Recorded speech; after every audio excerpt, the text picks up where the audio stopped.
We used remote sensing for 15 years and discovered more than 300 figures.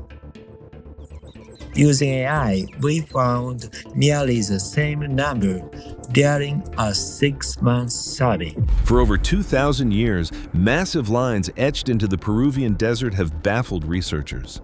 They're so large you can only see them properly from the air. And despite decades of study, we've never truly understood why they exist. But artificial intelligence just revealed something unexpected. We divided the aerial photos into small squares of 5 meters each. AI analyzed the squares and then flagged the areas where we would do on-site inspection, ultimately locating the 303 figurative geographies. Something that might explain not just what the Nazca lines are, but what happened to the people who made them. And the answer is more unsettling than anyone anticipated. The Nazca lines, a desert mystery. Imagine flying over southern Peru and looking down at the desert below. What you'd see defies belief. Hundreds of massive lines, geometric shapes, and figures of animals stretch across the barren landscape. Some are simple straight lines that run for miles. Others depict spiders, monkeys, hummingbirds, and human-like figures.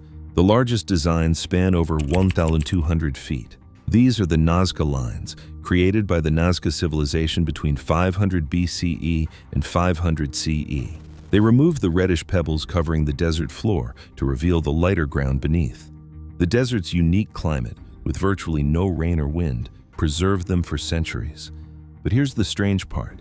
The Nazca people created these enormous artworks without ever being able to see them from above. They had no aircraft, no tall structures nearby, nothing that would let them appreciate the full scale of what they were making. So why go through the enormous effort? We're talking about a civilization that moved millions of stones by hand to create images they'd never actually see completed. The sheer scale suggests these weren't just decorative, they meant something important.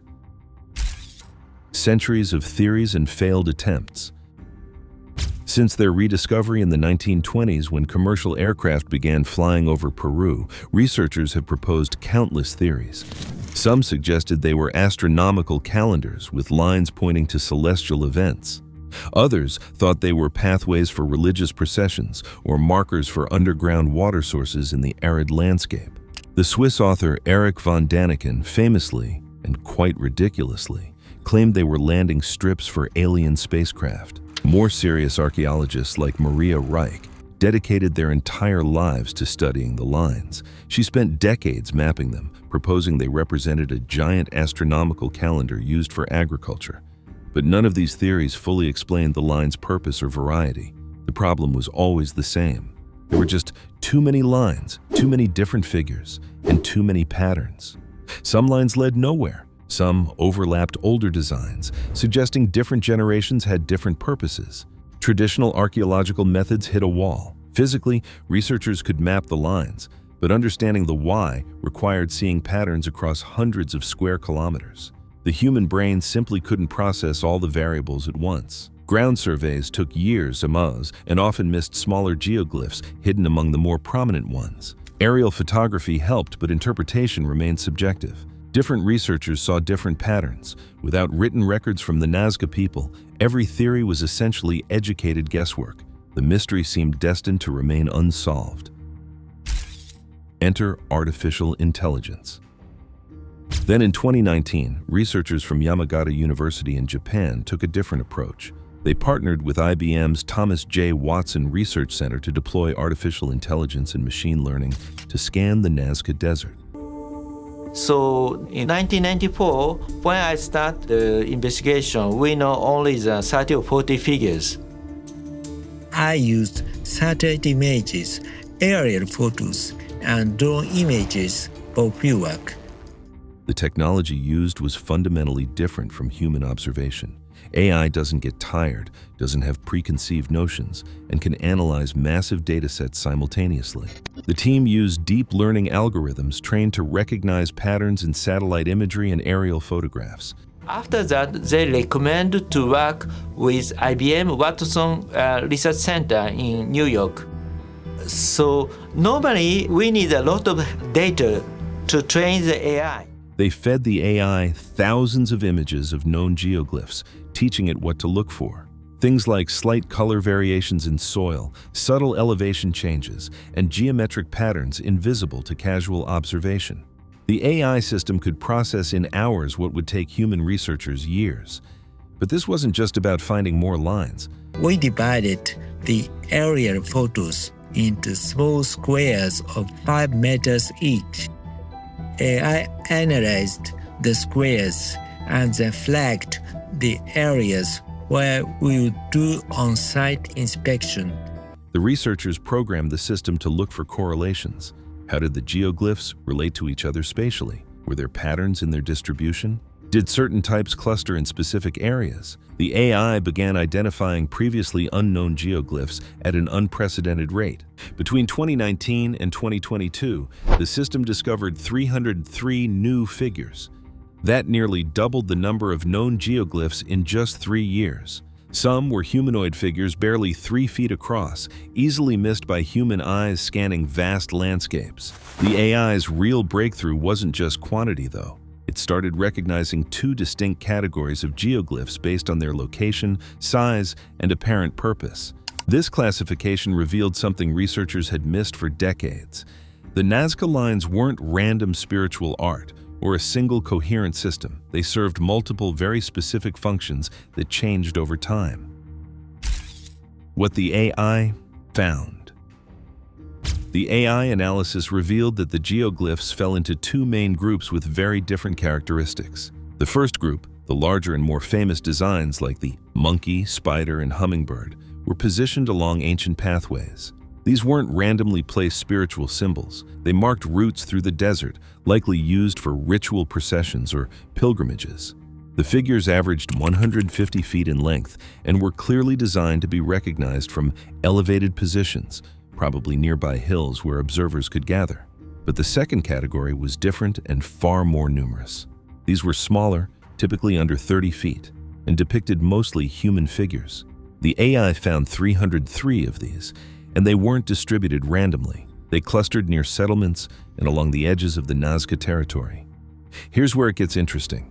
The AI detected chronological patterns. By analyzing erosion levels and overlapping designs, researchers could estimate when different geoglyphs were created.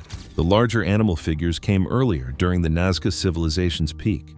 The smaller human figures appeared later, becoming more frequent as time progressed, and their content changed too.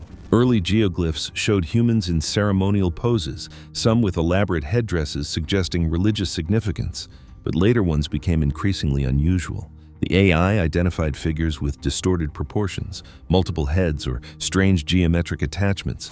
Some appeared to show humans in distressed positions. Others depicted decapitated heads, a motif that appeared with disturbing frequency in later Nazca art.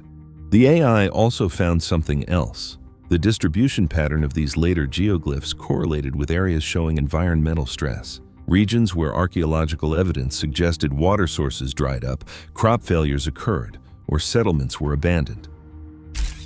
The troubling implications. This is where the discovery becomes genuinely unsettling. The data suggests the Nazca lines weren't just religious art or astronomical tools. They were a civilization's increasingly desperate response to environmental collapse. Around 500 CE, the Nazca region experienced severe droughts. Tree ring data and geological evidence confirm extended dry periods that devastated agriculture. The Nazca depended on underground aquifers and a sophisticated system of wells called puquios. When rainfall decreased, these water sources began failing. The AI's chronological analysis showed that as environmental conditions worsened, the nature of the geoglyphs changed dramatically. The later, smaller human figures weren't celebration, they were supplication. Many depicted offerings to gods, and as things got worse, those offerings apparently became more extreme. Archaeological evidence from Nazca sites shows increased ritual sacrifice in later periods. Decapitated heads, both as pottery motifs and actual remains, appear frequently. Some researchers now believe the geoglyphs depicting distorted humans and severed heads weren't symbolic. They documented what was actually happening. The Nazca were making increasingly desperate appeals to their deities for rain and survival. Here's the darker possibility. The AI detected patterns suggesting some geoglyphs might have been created specifically at sacrifice sites. Certain clusters of human-figure geoglyphs align with locations where archaeological digs have found evidence of ritual killings. The implication is chilling. These weren't just drawings. They might have marked where humans were sacrificed to appease gods during the environmental crisis. Think about that. A civilization that had thrived for centuries, that had the engineering skill to build sophisticated irrigation systems and create art visible from the sky, was reduced to carving desperate pleas into the desert floor. And when those pleas went unanswered, they apparently turned to increasingly extreme rituals. The geoglyphs chart the psychological descent of a people watching their world die. Early confidence and celebration giving way to desperation, and finally, what looks like ritual violence born from existential terror. What this means for archaeology. The Nazca discovery represents a fundamental shift in archaeological methodology. For the first time, AI hasn't just assisted human researchers, it's revealed patterns that humans simply couldn't see. This raises complicated questions about the future of archaeology. Traditional methods rely on human intuition, contextual knowledge, and interpretive skills developed through experience. But the Nazca case proves those skills have limits.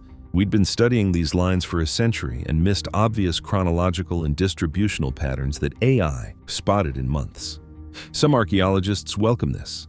Dr. Masato Sakai, who led the Yamagata University team, argues AI is a tool like any other, just more powerful. It can process datasets too large for human analysis, freeing researchers to focus on interpretation rather than data collection.